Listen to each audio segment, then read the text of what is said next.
목요일 묵상의 시간입니다. 삶이 바른 예배를 만들고 예배가 바른 삶을 만드는 선순환을 만들자. 삶이 바른 예배를 만들고 예배가 바른 삶을 만드는 선순환을 만들자. 이런 제목으로 또 오늘 묵상 함께 나누겠습니다. 그래서 어제 우리는 이사야 1장의 서두 부분을 살피면서 이사야 선지자를 통해 말씀을 시작하자마자 너희는 거역하는 백성이다 라고 일갈하시는 하나님의 그 말씀을 통해서 과연 내가 지금 살아가는 삶의 모든 것이 하나님께서 지금 착하고 충성된 종이다 라고 칭찬할 만한 그런 믿음의 길을 바르게 걷고 있는지, 아니면 그저 내 열심과 종교적으로 익숙한 습관을 따라 살아가다가 교회에서 열심으로 예배를 드리면서도 하나님께서 이 예배를 받으실 수 없다고 하는 그런 소리를 듣는 그런 삶을 살고 있지는 않은가 우리가 생각해 봤습니다. 계속해서 이어지는 본문의 내용은 왜 하나님께서 저들에게 거역했다라고 하시는지 그 이유를 말씀합니다. 얼만큼 오랫동안 교회를 다녔는가 보다 얼만큼 하나님께서 주신 그 언약의 법도와 규례와 명령의 가치를 따라 살아왔느냐, 이게 중요한 거죠. 다시 말해서 마음 중심의 문제라는 건데, 사람들은 종종 아는 게 힘이다라는 함정에 빠져 있는 걸 봅니다. 그러니까 알고 있는 것만으로 다 됐다라고 생각하거나 알고 있기 때문에 자기가 그렇게 행동을 하고 있다고 생각하는 착각인데, 사실상 우리가 바르게 알고 있다면 분명히 그 아는 것이 행동으로 나오게 되어 있거든요. 근데 이제 행동으로 나오지 않는다는 것은 그것이 바르고 온전하게 알고 있는 게 아니다라는 증거가 되는 거죠. 그래서 내가 바르게 알고 있는가는 우리의 지식 정보, 우리의 어떤 인지 능력이 아니라 내가 살아가는 내 삶의 현장을 봐야 알 수 있어요. 나는 인식하지 못했는데도 내가 내 삶에서 그런 게 나타난다면 이건 진짜겠죠. 그래서 하나님의 뜻을 아는 것에 멈추는 게 아니라 아는 것처럼 살아가면서 내가 변화되는 것이 하나님이 말씀하시는 순종의 핵심이에요. 마음 중심으로 주를 믿고 살아간다는 것은 우리의 삶의 현장에서 하나님의 법도와 규례와 명령의 가치가 드러나서 도저히 감출 수 없는 그리스도의 편지가 되는 거고 그리스도의 향기가 되는 그런 삶을 살아가는 거죠. 내가 아무리 나를 감추려고 해도 너 교회 다니지, 너 이렇게 예수 믿지, 이런 식으로 이렇게 드러날 수밖에 없다는 거죠. 또 한 가지 기억해야 되는 것은 이 마음이 빠진 순종은 바르진 않아요.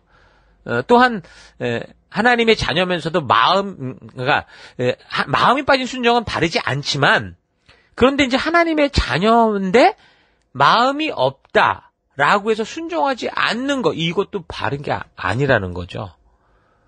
다시 한번 말할게요. 마음이 빠져있는 순종, 이거 옳지 않다고 그랬어요? 그런데 하나님의 자녀야 나는. 근데 마음이 없어. 마음이 없으니까 순종하지 않겠다. 이것도 잘못됐다라는 거죠. 여러분, 뜻이 있는 곳에 길이 있다고 말하지만 길이 있는 곳으로 걸으면 온전한 뜻이 생기는 것도 사실입니다. 그러니까 많은 성도들이 교회 가족이 될 때 가장 좋은 것은 스스로 교회의 비전과 사명이 자기의 것이 되는 자기 비전화가 선행되는 거예요. 그러니까 교회를 우리가 함께 가족으로 시작할 때 부르심을 알고 가는 건데, 대부분의 많은 경우 보면 그렇게 처음부터 완전히 이 교회에게 주신 이 사명을 비전화시키는 경우가 드뭅니다. 그래서 한 교회의 성도로서 비전에 확고하지도 않아요. 그런데 이미 교회가 다 그렇게 하고 있으니까 또 관심이 생기고 관심을 가지고 순종하는 경우도 있어요. 근데 중요한 건 그렇게 순종의 길을 걷다 보면 우리 교회에게 주신 비전이 이제 자기화돼 가는 거죠. 그래서 우리에게 주신 이 사명을 기쁨으로 감당하며 나아가는 진정한 가족이 될 수 있어요. 물론 그 과정에는 이제 몰랐던 걸 알게 되면서 부딪히게 되고 갈등도 생겨요. 갈등기가 있거든요. 근데 이제 그런 것도 하나의 과정인 거예요. 그래서 그 갈등기를 잘 극복해 가면 그 갈등기를 통해 하나님이 지금 우리를 통해 이루시려 한 게 뭐다라는 걸 알게 되면 그다음부터는 사실 좀 온전한 길을 갈 수 있는 거예요. 그러니까 우리가 마음이 없는 순종은 안 좋다고 말하지만 내가 하나님의 자녀면서도 아직 마음이 없어요. 그래서 멈추는 거, 이런 건 절대 해서는 안 된다는 거죠.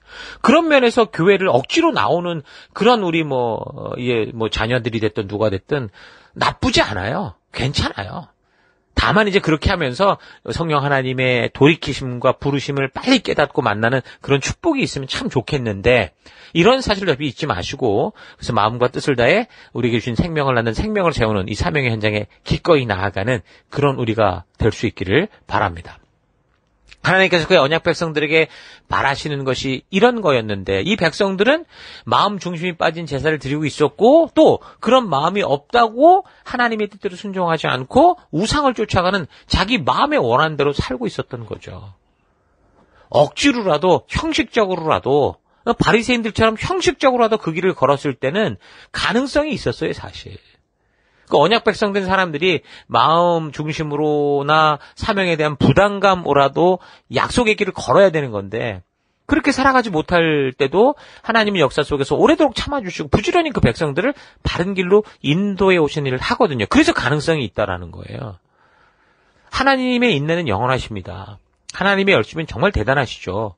하나님의 인내와 자비는 정말 영원해요. 그래서 하나님은 영원히 변함없으신데 사람들이 항상 마음이 없다, 부족하다 이러면서 떠나고 외면하고 그러고 있는 거예요. 역사적으로 살펴봤을 때 BC 그 1400년경에 이제 출애굽을 해서 가나안 땅의 주인이 됐는데 그 북이스라엘이 망하는 722년이나 또 남유다가 망하는 586년까지로 보면 거의 700년에서 1000년의 시간이 흘러간 건데 이걸 하나님이 기다리시고 인도하신 거거든요. 불과 이집트에서 60년 만에 씨가 말라 죽을 그런 백성들을 아무런 힘도 없는 백성들을 그 구해가지고 열방의 제사장 나라로 세웠는데 저들은 그 땅에 들어가자마자 하나님 주신 시내산 약속을 소홀히 여기고 그럼에도 불구하고 하나님이 1000년 가까이 이끌어주시고 바르게 돌아오라 호소하시는데도 여전히 자기 생각에 옳은 대로 그 길을 걸어온 거예요. 지금 그 역사가 1000년이 돼가고 있다는 거니까 말이 700년, 1000년이지. 여러분 한 사람의 수명으로 따지면 100년씩 산다고 그래도 10번을 죽고 사는 일인데 여러분 사람이 10번 죽고 사면 그건 영원히 사는 거나 다를 바 없지 않아요? 그러니까 영원히 불순종했다 그 말인 거예요 결국에는. 그래서 하나님께서 드디어 그 백성들에게 일갈하시기를 이 거역하는 백성들아 이렇게 말씀하시는 거였죠. 이게 1000년을 참으시고 던지시는 말씀이니까 단지 거역이라는 한마디라고 해도 이게 정말 얼마나 그 가슴 아픔, 깊은 가슴 아픔과 탄식하는 마음, 그리고 저들이 정말 돌아와줬으면 하는 그런 마음이었는가, 그런 말씀이었는가, 우리가 좀 잘 기억해야 됩니다. 그래서 이제 탄식하시는 거예요. 1장 4절. 슬프다 범죄한 나라여, 허물지는 백성이여, 행악의 종자여, 행위가 부패한 자식이로다. 그들이 여호와를 버리며 이스라엘의 거룩하신 이를 만홀히 여겨 멀리 물러갔도다. 만홀히 여겼다라는 것은 우습게 여기고 경멸했다라는 건데 이건 몰랐다는 것이 아니라 알면서도 고의적으로 의도적으로 하나님을 우습게 여기고 그의 말씀을 멀리하고 세상으로 갔다 그거예요. 부모님 얼굴 보면서 죄를 짓더라 그 말인 거죠. 그래서 5절 너희가 어찌하여 매를 더 맞으려고 패역을 거듭하느냐. 온 머리는 병들었고 온 마음은 피곤하였으며 발바닥에서 머리까지 성한 것이 없이 상한 것과 터진 것과 새로 맞은 흔적뿐이었네. 그것을 짜며 싸매며 기름으로 부드럽게 함을 받지 못하였도다. 지금까지 살핀 역사를 보세요. 우리가 지금 살핀 역사가 이게 성공한 역사입니까? 아니죠. 계속해서 교만과 욕심으로 무너지고 또 무너지고 혼나고 매맞고 계속 터지고 깨지고 이런 역사잖아요. 그래서 말씀하세요. 7절 너희의 땅은 황폐했고 너희 성읍들은 불에 탔고 너희 토지는 너희 목전에서 이방인에게 삼켜졌으며 이방인에게 파괴됨같이 황폐했고 딸 시온은 포도원의 망대같이 참외밭의 원두막같이 에워싸인 성읍같이 겨우 남았도다. 그러니까 하나님이 1000년 동안이나 이 불순종하는 백성들을 그냥 방치하지 않았던 거예요. 오히려 1000년 동안 성실하게 그들을 설득하고 타이르고 성실하게 바른 길 약속의 길에 설 수 있도록 그렇게 인도하셨는데도 이 백성들은 끝까지 불순종의 삶을 고집하면서 결국 그 거저받았던 그 넓은 땅 가나안 다 뺏기고 겨우 예루살렘 하나 덩그렇게 남았다. 실제를 얘기하고 있는 거죠. 그것도 어떻게 남았냐? 9절 만군의 여호와께서 우리를 위하여 생존자를 조금 남겨두지 아니하셨다면 우리가 소돔 같고 고모라 같았으리라. 북이스라엘은 이미 패망의 길로 갔고 이제 남유다마저도 패역의 길을 걸어서 율법대로 한다면 이미 패망이라는 판결이 나온 거지만 하나님은 지금 은혜로 지금껏 이 나라를 존속할 수 있게 해주셨던 거예요. 그나마 지금까지 이 예루살렘이 2개 지파밖에 안 되는데도 명맥을 유지했던 것은 그들의 힘과 능력이 아니에요. 하나님의 긍휼하심과 전적인 사랑으로 저들을 지키고 보호해 주신 하나님의 열심으로 말미암는 결과라는 거죠. 이사야 선지자, 미가 선지자가 살던 시대, 그러니까 유다의 요담 왕의 시대, 그 위에 통치하는 아하스 왕의 시대, 그 왕과 백성들은 하나님의 은혜로 하루하루 연장해가는 그런 삶을 살고 있음에도 마치 자기들이 뭐 우상을 잘 선택하고 뭐 다른 강대국과 잘 연합을 했기 때문에 그렇게 살고 있다고 착각을 했던 거죠. 자신들의 지혜와 선택을 통해 그 나라와 그 시대가 세계적 격동 속에서도 살아가고 있다. 아주 이런 교만스러운 삶을 살았던 겁니다. 여러분, 이런 모습이 남의 모습이 아니라 바로 우리의 모습이라는 거죠. 현재 우리가 이렇게 살 수 있는 게 우리 개인의 힘, 뭐 사회의 힘, 국가의 힘이라고만 이렇게 생각하는 거는요, 참으로 위험한 생각입니다. 이 사람을 굉장히 교만하게 만드는 함정이에요. 이 모든 사람을 나락으로 떨어뜨리는 생각이에요. 이건 하나님의 은혜가 아니고서 우리가 이렇게 살 수 있다는 거? 이거 불가능한 겁니다. 한국의 역사를 보세요. 그 일제의 그 강점기에 그들에게 짓밟혀서 이제 완전히 한마디로 완전히 일본화 될 뻔했어요. 그냥 거기서 없어질 뻔했다고요. 근데 하나님의 전적인 은혜로 그나마 이렇게 이런 나라로 회복되고 있는 이게 마치 뭐 우리 민족의 위대함이고 능력이고 실력이고 이렇게 생각하는 건 여러분 정말 위험한 교만한 착각입니다. 교회사의 중요한 인물, 신약 성경을 읽을 수 있게 했던 사도 바울. 그가 스스로의 출신이나 실력을 자랑하는 걸 보면요. 정말 그럴 만한 사람이에요. 세상에서 칭찬받을 만한 사람이에요. 그런데 그가 뭐라고 그랬어요? 스스로 자랑거리로 사역을 했다면 어떻게 됐겠어요? 이 사람 금세 교만해졌을걸요? 오늘날 우리 교계에 아주 위대한 그런 어떤 목사님들이 뭐 순식간에 무너지는 거하고 비슷했을 거예요. 근데 그는 정말 스스로 고백하기를 뭐라고 합니까? 날마다 나는 죄인 중에 괴수다. 그래서 나는 늘 나를 복종시키는 하루하루를 살고 있다. 그렇게 고백하잖아요. 그리고 실제로 그렇게 겸손한 삶을 살았기에 하나님께서 참으로 이 사도 바울을 통해 마치 다윗을 통해 하나님 나라를 세워가듯 이 신약의 하나님 나라, 이 교회를 굳건케 하고 기초를 삼고 영원한 나라에 이르기까지 나아갈 수 있는 그런 역할을, 그 기초를 세운 일을 하시잖아요. 그래서 그는 항상 하나님의 은혜로만 살아갈 수 있는 그런 자신의 존재를 잊지 않는 겸손한 삶을 살았기 때문인 거예요. 고린도전서 15장 9절. 나는 사도들 가운데서 가장 작은 사도입니다. 나는 사도라고 불릴 만한 자격도 없습니다. 그것은 내가 하나님의 교회를 박해했기 때문입니다. 그러나 나는 하나님의 은혜로 오늘의 내가 되었습니다. 나에게 베푸신 하나님의 은혜는 헛되지 않습니다. 나는 사도들 어느 누구보다도 더 많이 수고했습니다. 그러나 내가 이렇게 한 게 아니라 내가 늘 입고 있는 하나님의 은혜가 한 것입니다. 그러니까 많은 사람들은 하나님의 은혜로 조금 잘 되는 것처럼 보이면 하나같이 교만에 빠져서 넘어지기 일쑤였죠. 우리가 살핀 왕들이 대부분 그랬잖아요. 유다의 왕들만이 아니라 역사를 보면 수많은 권력자들이 그랬고, 권력자만이 아니라 인류의 대부분의 사람들이, 지금 우리 시대의 수많은 사람들이 어쩌면 지금의 나도 뭐가 조금 잘 되는 것 같으면 순식간에 교만의 바다를 헤엄치고 있는 나를 보거든요. 그러면서도 이들은 고린도 교회 속의 교만한 교인들처럼 하나님을 사랑하고 있다. 하나님의 은사가 자기를 통해 나타났다. 뭐 방언을 한다, 예언을 한다 이래가면서 종교적으로 열심을 내고 있었던 거예요. 그래서 자신들이 드리는 성전의 제사가 아주 최고처럼 보였고, 모여드리는 어떤 그 모임이 집회가 최고였던 것처럼 보였죠. 그러니까 오늘날 교회에 나와서 예배 드리는 일, 교회 행사, 무슨 집회로 모이는 것에 최고였다는 거예요. 뭐 오늘날 뭐 사람들 많이 모이고 잘 나가는 교회들 있지 않습니까? 그런 모임에 뭐 성령의 역사가 나타나고 뭐 치유의 은사가 나타나고, 그러니까 나름대로 뭐 간절함도 있고 뭐 능력도 있고 은혜를 받은 것 같은 그런 뭐 그냥 감동의 도가니 같았다라는 거예요. 그런데 하나님은 그런 예배 행위를 받으시는 게 아니라고 말씀하시죠. 그런 예배자의 중심, 예배자의 삶을 보신다고 말씀하시는 거예요. 그러니까 예배를 드린다는 게 중요한 게 아니고, 예배를 드리는 그 사람이 자신에게 주어진 그 삶의 현장에서 하나님의 백성이라는 정체성을 가지고 정말 하나님의 말씀대로 살아가는 그런 예배자인가를 보신다. 그런 자의 예배를 받으신다라는 거예요. 여러분, 예배는 종교 행위가 아니라 하나님의 창조주여 아버지 되심을 믿고 알고, 그래서 그 하나님과 친밀한 관계 가운데 가는 거예요. 서로의 마음과 서로의 의도를 아는 거죠. 그래서 하나님이 이 관계가 깨질 수 있기 때문에 가장 먼저 그 시내산 언약 레위기에 말씀하셨던 것은 오제사 7절기였어요. 하나님과의 이 무너진 관계, 죄로 말미암아 무너진 관계를 깨끗게 하고 친밀케 하는 것부터 시작을 하셨죠. 그런데 하나님의 백성이라고 하는 이 사람들, 이 교인들이 진정한 예배자가 아니라 자기의 욕심대로 종교적 만족을 위해 살아가는 이 소돔의 관원이고 고모라의 백성이었다고 그래요. 10절. 너희 소돔의 관원들아, 여호와의 말씀을 들어라. 너희 고모라의 백성아, 우리 하나님의 법에 귀를 기울여라. 그러니까 소돔과 고모라는 어떤데요? 온갖 죄를 즐기고 음란하게 자기 마음대로 사는 게 얼마나 악했는지 하나님이 직접 불로 심판하셨던 그런 나라죠. 그런 도시였죠.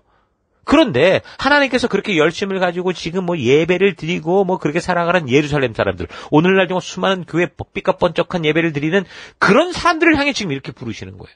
1장 11절. 여호와께서 말씀하시되 너희의 무수한 재물이 내게 뭐가 유익하냐. 나는 수양의 번제와 살찐 짐승의 기름을 배불렀고 나는 수송아지나 어린 양이나 수염소의 피를 기뻐하지 않는다. 이거 다 하나님이 하라고 하셨던 거예요. 그런데 하나님은 지금 이거 기뻐하지 않아. 누가 너네 오라고 그랬어. 그러니까 뭔가 이들이 엄청난 예배를 행위를 한다고 해도 지금 하나님께 의미가 없다는 거죠. 그래서 12절, 너희가 내 앞에 보이러 오니 이것을 누가 너희에게 요구했냐. 내 마당만 바쁠 뿐이다. 이게 중요하죠. 마당만 밟아요. 하나님께 오지 않고 자기들끼리 잔치 벌이는 거죠. 그래서 13절, 헛된 재물 다시 가져오지 마라. 분양은 내가 가증히 여기는 거고 월삭과 안식일과 대회로 모이는 것도 그러니 성애와 아울러 악을 행하는 것을 내가 견디지 못하겠다.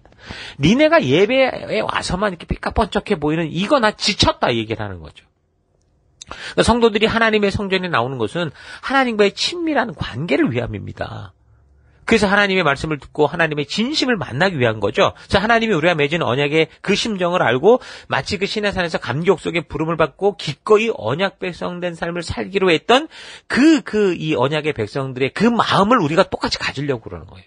그러면 그런 이유 때문에 성전과 교회에 왔다면 결국 그 나를 그렇게 부르신 하나님께 가야 되잖아요. 그 지성소, 말씀이 선포되는 곳에 가야 되는데 거기서 하나님의 진실을 만나야 되는데 거기엔 관심도 없고 그저 성전의 마당만 밟고 거기서 자기들끼리 회개하고 장구치고 북치고 잔치하고 여기저기 봉사하고 그러면서 자기들의 감정에 만족을 주는 그런 일들을 하고 그리고 정작 집으로 갈 때는 아무런 하나님의 말씀이 기억이 나질 않는 거예요. 내가 얼굴 인사도 못하고 왔네? 이런 식인 거죠. 그러니까 종교 행위만 하고 왔다는 거예요.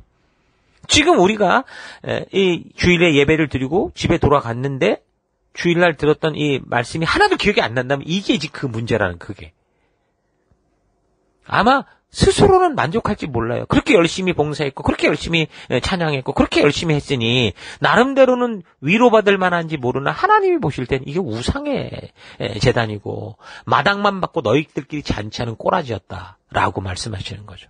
교회에 왔다면 말씀을 통해 하나님을 만나고 그의 말씀을 통해 우리가 존재하는 이유들을 다시 온전히 되새기고 그래서 보냄을 받은 우리의 사명의 터, 삶의 터 곳곳으로 돌아갔을 때 그곳에서 진짜 열방의 제사장이요 거룩한 백성으로 그 말씀의 가치와 세계관을 가지고 빛과 소금이 되어야 되는데 교회에 와서 말씀을 통해 하나님의 진심을 만나지 못하고 마당만 받고 가니까 빛과 소금이 되어야 될 진짜 삶의 현장에서는 전혀 이상하게 변질된 세속의 모습을 살게 되는 거죠. 교회에 와서도 하나님이 원하시는 것이 뭔지를 모르고 자기가 바라고 기대하고 중요하게 생각하는 그런 종교 생활에 더 비중을 두고 살아가게 되는 거예요. 여러분 잊지 말아야 됩니다. 교회당에 왔을 때 말씀이 있는 지성소까지 나아가야 하나님의 온전한 뜻과 언약을 맺은 진심을 만나게 되고 그래야 보냄을 받은 각자의 삶의 터로 나아갔을 때 진정한 열방의 제사장이요 또 거룩한 백성답게 살 수 있게 되는 거예요. 그래서 하나님의 진심을 만나야 우리가 살아가는 일상의 삶, 가정, 직장, 학교 우리가 매일을 살아가는 그 치열한 이 삶의 이 전쟁터 속에서 어떤 상황 환경을 만나도 성도된 정체성을 잊지 않고 하나님과 맺은 언약의 말씀대로 살아갈 수 있고 그게 바로 또한 참된 예배요. 그런 예배를 하나님이 받으신다는 거죠. 그래서 이사야 1장을 통해 이사야 선지자가 선포하는 이 언약 백성들의 죄악이 무엇인지를 바르게 알아서 하나님은 예배 자체보다 예배를 통해 선포된 하나님 말씀에 같이 합당한 삶을 사는 걸 원하신다라는 걸 분명하게 알 수 있기를 바랍니다. 바른 예배자, 언약을 바르게 지켜가는 성도에 대한 이야기는 단지 이사야 선지자만 선포하는 게 아니에요. 하나님께서 말씀하신 대로 말하고 행하시는 우리 예수님께서도 너무 정확히 똑같이 말하셨어요. 마태복음 5장 23절. 그러므로 예물을 제단에 드리려다가, 그러니까 예배 드리려다가 네 형제에게 원망 들을 만한 일이 있으면, 생각나면 예물을 제단 앞에 두고 먼저 가서 형제와 화목하고 그 후에 와서 예물을 드려라. 그리고 예배 드려라 이거예요. 그러니까 예배를 드리는 게 중요한 게 아니란 말이죠. 뭔가 그 예배를 예배답게 하는 분명히 중요한 핵심이 있다라고 말하는 거예요. 그래서 예배에 왔느냐, 예물이 얼마냐, 어떤 것이냐는 욕심에 찬 목사들이나 중요하게 생각하는 거지 하나님은 중요하게 생각하지 않아요. 하나님은 예물이 아니라 참된 예배자를 찾으신다니까요. 하나님은 예배 시간에 경건해 보이고 감동 있는 음악을 연주하는 게 아니라 그들의 처절한 삶의 현장에서 상황과 환경에 핑계치 않고 하나님 말씀대로 살아나가는 그런 사람. 그러니까 신의 산 언약대로 살아가는 사람. 그 말씀 믿고 그 말씀 그대로 삶 속에서 드러내는 사람을 찾으시고 그런 사람을 참된 예배자라고 말씀하시는 거예요. 그런 사람이 드리는 걸 거룩한 예배라, 거룩한 제사다 말씀하시고 그런 예배의 결과는 어떻게 돼요? 하나님과의 관계가 바르게 되니까 결국에는 삶에 있어서도 더욱더 하나님의 백성답게 살아가게 되는 거죠. 그러니까 요한복음에서 왜 예수님께서 사마리아 우물가 여인에게 그 예배의 방법을 얘기했을 때 영과 진리로 해야 된다 그 말씀이 바로 이런 의미가 담겨져 있는 거예요. 하나님이 찾으시는 예배자는 하나님의 진리대로 살아가는 삶이 일상이 되는 그런 예배자를 말하는 거고 어떤 상황과 환경 속에서도 즉각적으로 언약된 말씀의 가치대로 순종하며 살아가는 그런 예배자를 하나님이 찾으신다는 거죠. 그런 사람이 바로 지금 선지서에서 지금 선지자들이 얘기하고 있는 남은 자라는 거죠. 그런 사람이 바로 언약 백성, 열방의 제사장 나라고 거룩한 하나님 나라 백성이요 그들의 삶이 되는 거예요. 삶에서는 전혀 하나님 백성답지 않고 하나님 말씀대로 사는 흔적이 없는데 하나님께 예배드리기 때 했다고 모이는 그런 모임들은 하나님을 기쁘게 하는 게 아닙니다. 오히려 하나님을 괴롭히는 거예요. 단지 종교를 즐기는 사람들의 그냥 자기 행사고 그런 집회를 이도하고 주도하고 거기서 돈 버는 그런 사람들의 자기 만족일 뿐인 거죠. 거창한 찬양 집회, 세상의 콘서트를 방송국을 능가하는 그런 음악과 이런 걸 구사하면서 많은 사람들을 감동시키는 거 이거 예배 인도자의 그 목적이 아닙니다. 그 집회를 인도하고 이끌고 참여하는 사람들의 삶이 자기들의 시선에서 하나님께로 주님의 시선으로 올라가는 거. 그래서 하나님이 찾으시는 언약의 말씀의 가치가 실천되어지는 삶이 되어야 되는 거예요. 하나님 나라 백성으로 언약을 지켜가는 언약 백성된 삶을 그들의 삶의 현장 곳곳에서 살아가고 있느냐. 이게 진정한 예배냐 아니냐의 증거라는 거죠. 예배당 자체의 예배가 아니라 우리의 삶이 예배의 승패를 결정하는 겁니다. 그런데 그런 빛과 소금이 되어야 되는 삶의 현장에서 언약의 가치와 전혀 다른 세속의 길을 따라 쉽고 빠르게 거기를 간다면 그러면서 그러고 와서는 서로 막 예배자인 것처럼 삶에서는 아주 난잡한 정도로 연애를 하고 전도 집회 맞추고 뒤풀이로 어디 클럽 가서 술 담배 먹고 춤추고 그렇게 살아간다면 그게 도대체 무슨 예배 인도자의 삶입니까? 예배를 인도한다고 하는 그런 형제 자매들의 삶이 성도들의 삶이 저들의 삶의 현장에서 하나님 말씀의 가치를 따라 사는 빛과 소금된 삶이 아니라 정말 소돔과 고모라 백성들처럼 음란하고 욕심에 가득 찬 세상과 똑같이 살고 있다면 하나님은 그들이 만들어내는 그런 대단한 집회, 열정의 예배, 어떤 거든 정기적이든 비정기적이든 특별하건 특별하지 않건 이사야 1장에서 선포하듯 너의 그런 예배는 거짓이야. 멈춰라. 라고 말씀하신다는 거. 여러분 잊지 마시고 오늘 나의 예배, 내 삶은 어떤가 잘 되돌아보기를 바랍니다. 그래서 오늘 하루 나는 정말 내가 보냄을 받아 살아가는 곳곳에서 하나님께서 기뻐받으시는 그런 예배자의 삶을 살고 있는지 예수 그리스도의 은혜로 하나님의 자녀된 존재답게 그 열방의 제사장답게 거룩하게 구별된 백성답게 살고 있는지 아니면 교회에서는 교인처럼 보이지만 정작 예배가 성취되고 하나님의 법도와 그 가치를 따라 살아가야 되는 보냄받은 세상에서는 전혀 그리스도의 향기가 되지 못하고 오히려 남의 눈에 눈물 나게 하는 연기가 되고 있다면 하나님의 진심이 삶을 통해 드러나는 그리스도의 편지가 되지 못하고 오히려 세상이 추구하는 그 음란의 그런 어떤 이 모델이 되고 있지는 않은가 좀 차분히 되돌아봤으면 좋겠어요. 참 우리가 조심해야 되는 게 세상의 다른 것보다 우리가 교회를 가고 교회 안에서 일상적으로 행하는 것들이에요. 교회에서 예배드리고 기도하고 찬양하고 또 교회를 섬기기 위해 여러 가지 분야에서 봉사하며 섬기는 일들은 참 소중한 건데 그런데 지금 이사야 1장의 말씀대로라면 그게 단지 우리만 좋고 우리 마음에 드는 종교 행사일 가능성도 있다라는 거죠. 우리가 매번 드리는 이런 예배가 온전하게 하기 위해서 그래서 우리는 단지 주일에만 뭔가 더 신경을 쓰고 예배 시간에만 긴장하는 게 아니라 다른 어떤 것보다 오늘 이사야 선지자를 통한 말씀을 볼 때 오히려 우리의 삶 자체가 우리의 삶의 모든 것이 하나님의 법도와 규례와 명령의 가치를 따라 살아가는 바른 언약 백성된 삶을 살아가는 것. 그게 바른 예배를 세워가는 핵심입니다. 그러기 위해서 우리가 어떻게 그 죽음에서 구원을 얻어 하나님의 자녀라 칭함을 얻게 되었는지, 그래서 하나님의 거룩한 자녀된 그 정체성, 성도의 정체성이 무엇인지 바르고 온전하게 인식하고 깨달아야 됩니다. 하나님과 맺은 언약 백성된 정체성을 가지고 살아가는 삶이 바른 예배를 만들고, 그렇게 드려지는 바른 예배를 통해 온전하게 하나님의 뜻을 알게 됨으로 인해 삶이 예배가 되고 예배가 삶의 힘이 되는 그런 선순환 작용이 일어난다는 거 잊지 마십시오. 나의 삶 속에서 예배가 나의 삶을 바꾸고 나의 삶이 예배를 바르게 만들어가고 있는지 차분히 그래서 분별해 보시고 바른 삶의 예배자, 하나님의 뜻과 그 가치가 나를 주도하는 귀한 삶 살아가는 여러분과 제가 되기를 축원합니다. 자, 오늘 하루도 힘내십시오. 잠시 기도하겠습니다. 하나님과 언약한 주의 자녀된 백성으로 우리를 부르셨는데 그 부르심에 대한 감격과 소망을 잊은 채 내가 좀 더 편하고 쉽고 내가 원하는 것을 위해 사명을 위해 주신 삶의 모든 것을 삶의 전부인 것처럼 생각하며 내 욕심껏 살아온 걸 회개합니다.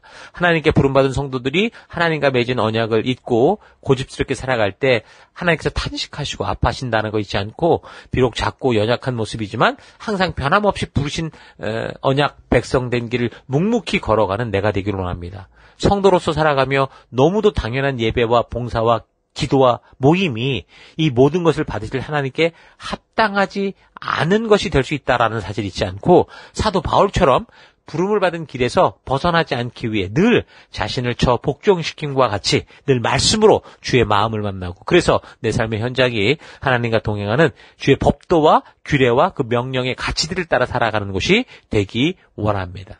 삶이 바른 예배를 만들고 예배가 바른 삶을 만드는 이런 아름다운 삶의 선순환을 이루어내는 그런 하루가 되기를 원합니다. 그 길로 이끄신 하나님 감사드리고 예수님 이름으로 기도했습니다. 아멘.